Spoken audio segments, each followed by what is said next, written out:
3, 2, 1.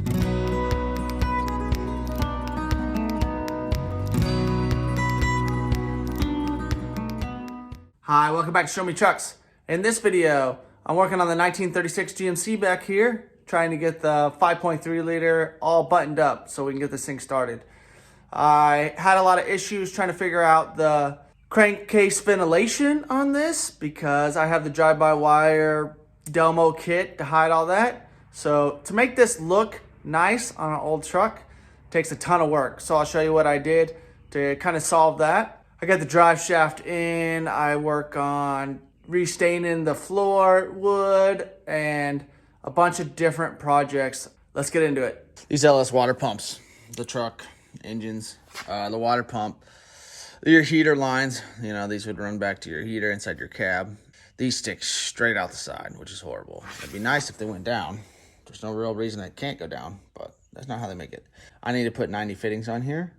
So what I did is I tried to grab that with some vice grips yesterday and get them to spin, and then you can pull them out. They're just pressed in. But you can tell I drilled some holes in them because I was going to try to get my slide hammer in here, but it's too long and it hits the wheel. So I had to make one. This is my slide hammer. I made a shorter one, drilled a hole in the end of just some tubing I had around. I can take that slide hammer, put it on here, and I'll run a bolt through there and through the end, and then hopefully hammer those out. I want them to come out nice and straight. That way it doesn't mess up the bore at all. That way whenever I go to tap those. Well, I think 3/8 and 1/2 inch MPT threads. I guess you don't have to drill them at all, so they're the right ones. So let's get to it.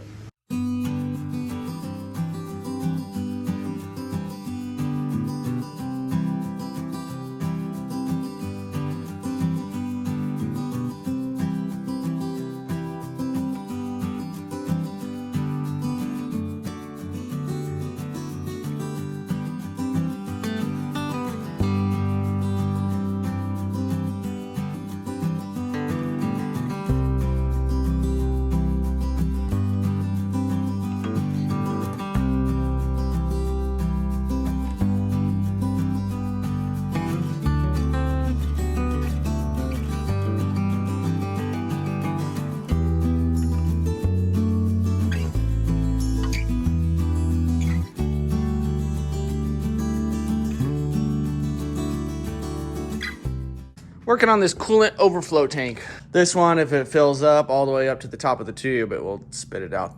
I'm gonna have another clamp that holds this line back here, and then it routes down. I have a clamp on my pre-existing, and I just have self-tappers in there right now, but I'm gonna drill those and run bolts. I'm not really a self-tapper fan, especially I don't wanna see it through the grill. I had to throw all these accessories on the front, you know, the belt tensioner and everything, just to know I had room here. I had to make sure I have room for my hood. There's a little rod on your hood that kind of comes in here, so I had to make sure everything had its space. You know, it looks good. Obviously, if you didn't know, I'm gonna paint that radiator black, but I wanted to get all this fit. I'm gonna paint these brackets black. Kind of confusing because if you send me a black Overflow, just send me some black tabs, you know? I need to pressure check this radiator. If you didn't remember, I had to weld. This was clocked so close, you couldn't even get the radiator cap off. Without it even on my grill shell, it hit that. I have no idea how they did that, but I had to turn this, clock it so that you could get it off with the rods on. It's super tight in there, but I had to do it like that. So I want to pressure check it. Obviously, it's a cheaper aluminum one also, so I want to know that it doesn't leak before I get everything in and pump coolant in there.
me show you what I'm working on. The venting, crankcase ventilation doesn't come out the front. So it needs to come out your valve cover somewhere. So on LS engines, your dirty side would run up into your intake, which would be way up here or up on top. I only have one port and it comes out the back. So I ran barb fitting in the back of the intake back there into a T fitting that runs up into what, manifold air pressure sensor into a catch can. So if you ever dealt with the LS engines, they love to suck a bunch of oil into your intake and then it gets on your spark plugs. And so I wanted a catch can. I've heard that on some of these, you don't want to run a PCB valve. So at first, because this is smaller, I'm going to try it without the PCB valve. If I find out that it needs it, it's no big deal because I can just drill this hole bigger, run a grommet with the PCB valve. But obviously I don't want to go the other direction because then I have to weld up this aluminum, and dealing with this aluminum today, it's the softest aluminum of all time. That cast aluminum is so soft to drill into. What I did is I tapped that. I think it's 1/8 inch NPT pipe thread. This is a 3/8 barb. So this is gonna run up and over. This tab I made mounts back here. This is like a ground spot. This is the back valley cover bolt. If you do get this kit, it is not this easy. To mount it the way I have it, you have to drill into here instead of using this pivot part. So that kind of sucks. Or if you want to be smarter, you can run this over here, just make a different bracket.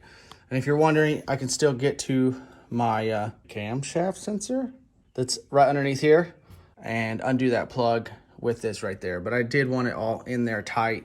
And obviously my air cleaner kind of comes up over here, but I didn't want this looking all hideous. I drilled out this and tapped it, and I will tell you, it's a little scary. These are thicker than almost all valve covers you're gonna get. You know, they're cast aluminum, but man, you do not get a whole lot of threads in there. And be careful whenever you're tapping it. If you tap it too deep, this can bottom out before it's really wedged in there. So tap it a little bit, run that in, and make sure. And so I do want that to go down really far, but I don't want it to bottom out because then there'll still be a little gap in there. So hopefully this works out. This is going to run up into here, and I still haven't done it because I'm really not that happy about having to do it. But it's gonna run up, and I need to drill and tap my throttle body in here somewhere. So I have to pull all this back off. It is what it is. You know, I don't know what else I could do to avoid that, but that's the stuff you get to deal with on these trucks. I mean, if you want to keep it looking good. If you want it all gross, yeah, you can do whatever you want.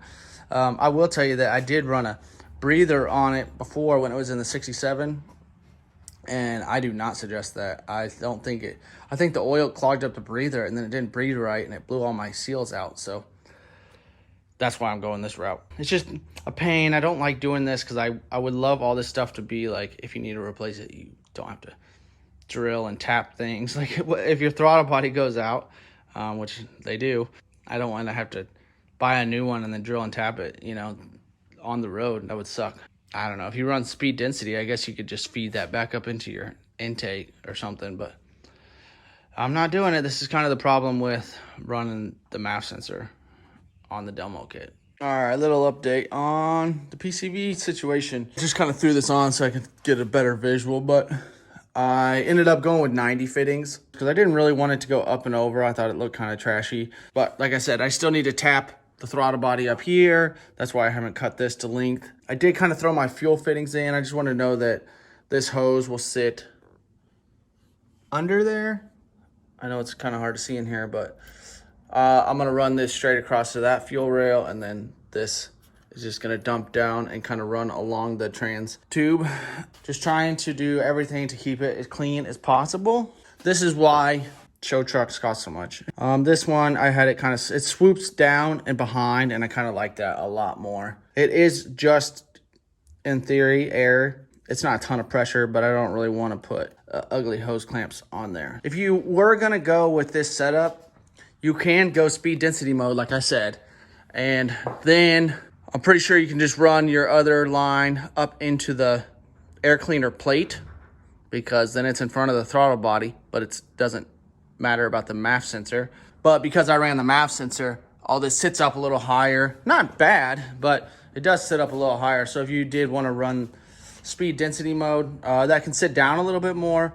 The reason I didn't is because I already have my computer set up done, because I did run this before, and I wanted it to be able to adjust to the air density. And so I didn't want it to give me problems if I was driving in the mountains, or whoever buys it is driving in the mountains. I want this to be the most reliable vehicle they can buy. I need to pull that off and figure out where I'm going to tap that fitting for the clean side of the PCV system. Well, let's show you. Nerve-wracking, yes. So obviously you can see where the hose clamp goes and everything. So I went right below that. That way I knew that I was getting a good seal. And then obviously I wanted to make sure that when the throttle body moves, it doesn't hit. And there's plenty of space. I didn't tap it super deep. That way this didn't go all the way in and bottom out, but it is nice and tight in there. So, not my favorite fix, but that way I get air in from the passenger valve cover into the throttle body, but after the MAF sensor. I really try not to vent on this channel very much, but let me talk to you about this Delmo kit. And maybe I'm the issue, you know, but I don't want to claim that yet. This adapter, obviously, so you can fit an air cleaner on it. I have it on my MAF sensor, and it's supposed to, on their kit, I guess, go on your throttle body.